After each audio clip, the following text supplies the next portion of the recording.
मुंबई से हम नागपुर पहुंचे हैं। नागपुर से कुछ ही किलोमीटर दूरी पे एक कामठी गांव आता है, बोल सकते हैं हम।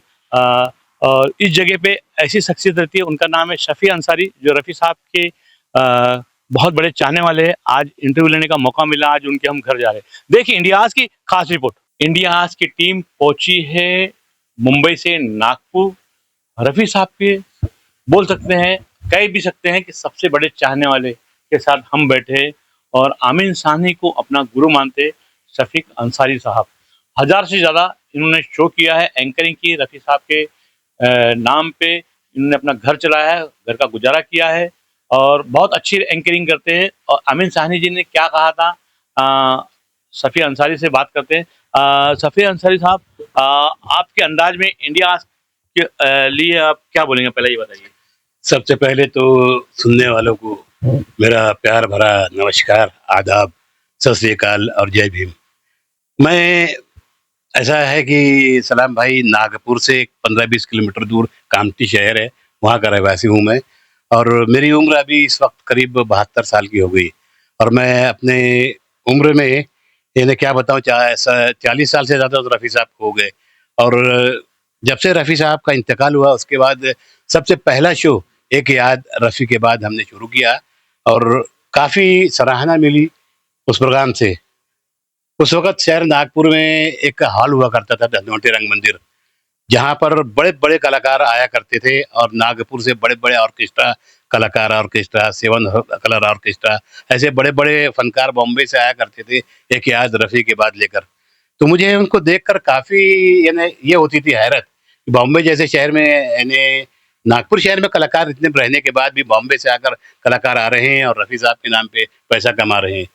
तो मेरे भी दिल में एक हुक से उठी कि यार शहर नागपुर का भी नाम कुछ होना चाहिए। हमारे शहर का नाम, और हमारे शहर में भी रफ़ी साहब के ऐसे-ऐसे कलाकार हैं गाने वाले, जिसमें बता नहीं सकते। अरुण मडावी अपने वक़्त के बेहतरीन रफ़ी साहब गा के आवाज़ में गाते थे, वो नहीं रहे। उसके बाद और कई कलाकारों का नाम अभी मुझे याद नहीं आ रहा है ऐसे वक़्त में। और इस वक़्त फिलहाल में नागपुर में एक कलाकार हैं, वो हैं एम ए क़ादर।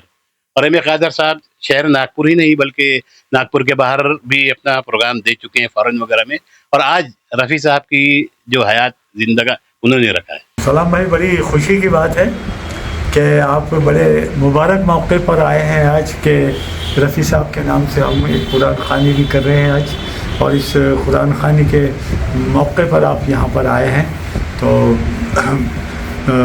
मैं तो यही कहूँगा कि अल्लाह ताला ने आपको बॉम्बे से यहाँ कुरान ख़वानी के मौके पर भेज दिया। शफी साहब, अगर स्टेज पे रफ़ी साहब का शो हो रहा है तो अपने अंदाज में कैसी एंकरिंग करेंगे कादर साहब को बुलाने के लिए?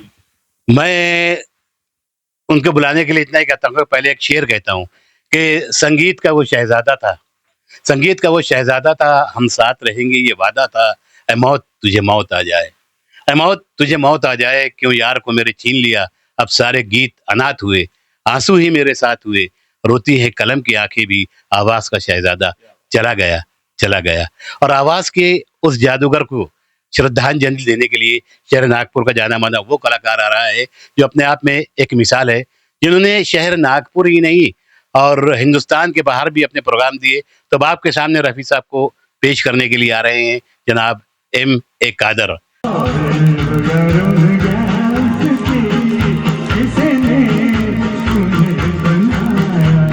और मुझे ये शेर याद आ रहा है कि संगीत का सूरज तुलू होता है रफ़ी से, संगीत का सूरज तुलू होता है रफ़ी से, हर एक सुरताल शुरू होता है रफ़ी से, आवाज़ रफ़ी है अंसारी बहती हुई गंगा, आवाज़ रफ़ी है अंसारी बहती हुई गंगा, और आवाज़ का जिस्म वज़ू होता है रफ़ी से। क्या बात है! ये तो एंकरिंग की बात हुई। आपने आमीन साहनी जी से पहली मुलाकात का किस्सा क्या है, बताइए? हाँ, वो किस्सा ये है कि मुझे रफ़ी साहब के इंतकाल के बाद यूँ हुआ महसूस कि कुछ कलाकारों का इंटरव्यू लेना चाहिए कि रफ़ी साहब के बारे में जो ज़िंदा है। तो मैंने अपनी ज़िंदगी में धर्मेंद्र, हेमा मालिनी, जितेंद्र, कई लोगों के इंटरव्यू लिए। तो एक अमीन सयानी जी का फ़ोन नंबर मुझे मिल गया। तो मेरी इच्छा हुई कि उनसे भी, अमीन सयानी से भी कुछ लेना चाहिए। तो उसमें 3 इंटरव्यू मेरे अमीन सयानी के, वो भी यूट्यूब पे है। तो जब मैं गया उनके पास, तो वो जुमे का दिन था और दोपहर का ने वक़्त था, तो उन्होंने मुझे टाइम दिया था कि 2 बजे के बाद कभी भी आ जाओ। तो बम्बे में हम कहाँ जाना, घूमना, क्या करना। तो वहाँ से उनका जो ऑफिस है तो बाजू में इंडिया गेट है, गेट ऑफ इंडिया। तो हम बोले यार चलो यहाँ घूमते हैं, जल्दी पहुँच गए। तो घूमते घूमते घूमते मुझसे रहा नहीं गया। मैं बोला एक फ़ोन और करता हूँ कि अमीन भाई हम यहाँ पहुँच गए हैं, कि हम क्या करें। तो जब मैं उनको फ़ोन लगाया तो उन्होंने कहा हाँ भाई क्या बात है। तो उन्होंने मुझसे कहा कि क्या बात है, मैंने आपको टाइम दिया था ना। तो बोला ऐसा है अमीन साहब कि हम नागपुर से आए और अभी बजा है करीब 12-1 और हम पहुंच गए हैं, आपके ऑफिस के आसपास है। तो क्या मैं आ जाऊं आपसे मिलने? अरे जब आ ही गए हैं तो आ जाइए ना, बात क्या है। तो जब मैं गया तो बड़ा अफसोस, मुझे नहीं होना चाहिए था, मगर बहुत खुशी हुई इस बात की कि वाकई किस आदमी से मेरी मुलाकात हुई। खुद उठे आके उन्होंने हमसे बोला कि आइए आइए। बाद में ऑफिस में उनका बाजू में अलग रूम है, वो रूम में ले गए। जनाब अमीन सियानी साहब। बेटे तुमने मुझे ऐसे वक्त पे पकड़ा है जब तबीयत मेरी बड़ी गड़बड़ है, दिमाग उलझा हुआ है।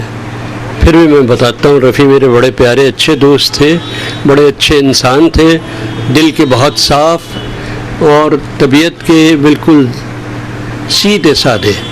न किसी से गिला शिकवा, न झगड़ा, न कोई नशा, न सिगरेट पीना, न शराब। मैंने उनको अच्छी तरह से डिटेल में रिकॉर्ड करने की बहुत बड़ी कोशिश की, लेकिन होता यही था कि वो कोई भी सवाल मैं पूछूं तो वो हाँ या ना या एक दो लफ्ज़ कहकर चुप हो जाते थे। तो एक बार मैंने बहुत शिकायत की उनसे। मैंने कहा कि रफ़ी भाई देखिए, मैं आपका इतना पुराना दोस्त भी हूँ, भाई की तरह, लेकिन आप मेरी बात ही नहीं मानते, आप मुझे कोई वही नहीं, इंटरव्यू ही नहीं देते, तो इसका क्या इलाज है। कहने लगे देखो अमीन भाई, मैं गायक हूँ, मैं बोलने वाला नहीं हूँ आपकी तरह। तो अगर आप मुझे इंटरव्यू करना चाहते हैं तो यूँ कीजिए कि सवाल कुछ ऐसे पूछे मुझसे जिनके जवाब मैं गा कर दे सकूं। यानी सवाल आप करें और वो उसका जवाब गीतों में दें। हाँ, यानी मैं करूं सवाल और वो गीतों में जवाब देंगे। अब हुआ ये कि मैंने कहा चलो ठीक है, और मैंने कुछ सवाल लिए और उनको गीतों से जोड़ा, और फिर मैं गया कि ये नहीं, वो लाइव गाएंगे इस इंटरव्यू में, ये नहीं कि मुझे रिकॉर्ड बजाना है, वो खुद गाएंगे।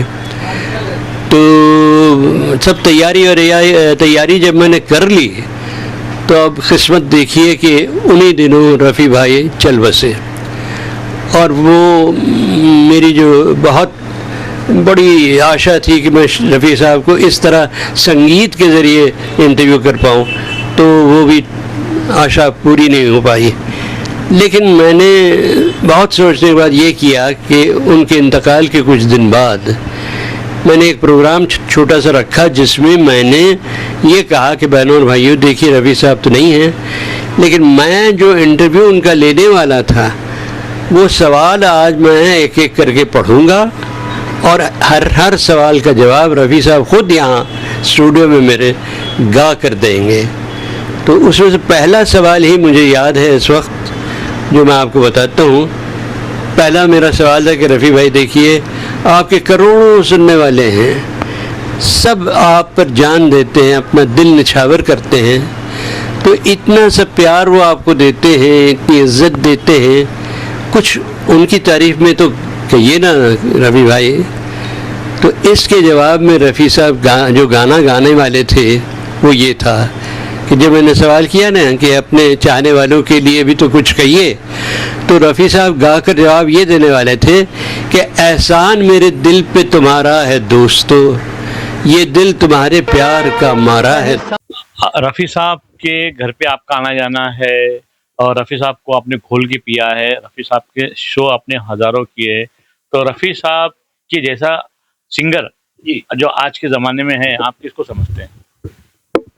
मैं अभी क्या बताऊं साहब, बड़ी मुश्किल बात है कि रफ़ी साहब तो चले गए। यानी अभी मुझे अब तो अच्छा पूछ लिया है आपने कि चुप गए वो साज़े हस्ती छोड़कर, चुप गए वो साज़े हस्ती छेड़ कर, अब तो बस आवाज़ ही आवाज़ है। न रफ़ी साहब रफ़ी हैं, उनका मुकाबला तो कोई नहीं कर सकता। कई कलाकार आए, शब्बीर कुमार, ना रफ़ी साहब का नाम लेके, मोहम्मद अजीज़ मुन्ना, सब अपनी जगह अच्छे थे, मगर रफ़ी साहब रफ़ी है, यानी पहले और आखिरी। शफी साहब, आप भले रफ़ी साहब को बहुत चाहते हैं, किशोर कुमार जी भी बहुत अच्छे सिंगर है, मुकेश जी भी है, महेंद्र कपूर भी है और अनगिनत कई है, तो उनके बारे में भी कुछ 2 लफ्ज़ बोला जाए? हाँ, मैंने इंटरव्यू लिया है, महेंद्र कपूर के लड़के का भी इंटरव्यू लिया है। उसके बाद ने ये हैं, उनका नाम नहीं याद आ रहा है, कौन है बॉम्बे के तुम्हारे, सुरेश वाडकर। सुरेश वाडकर, शब्बीर कुमार और कई आर्टिस्टों का मैंने इंटरव्यू लिया, मगर मुझे अभी इस वक़्त जो है तो शब्बीर कुमार थोड़ा-सा रफ़ी साहब से मिल-जुल के लगभग गा रहे हैं और अच्छा गा रहे हैं। और बाकी सोनू निगम है, रफ़ी साहब के बारे में की आवाज़, यानी सोनू को रफ़ी साहब की आवाज़ ने यूँ कहिए कि सोना बना दिया है। अभी चलते-चलते आखिरी सवाल कहूँगा, या तो आपको लोगों से विदा कहने के लिए कहूँगा।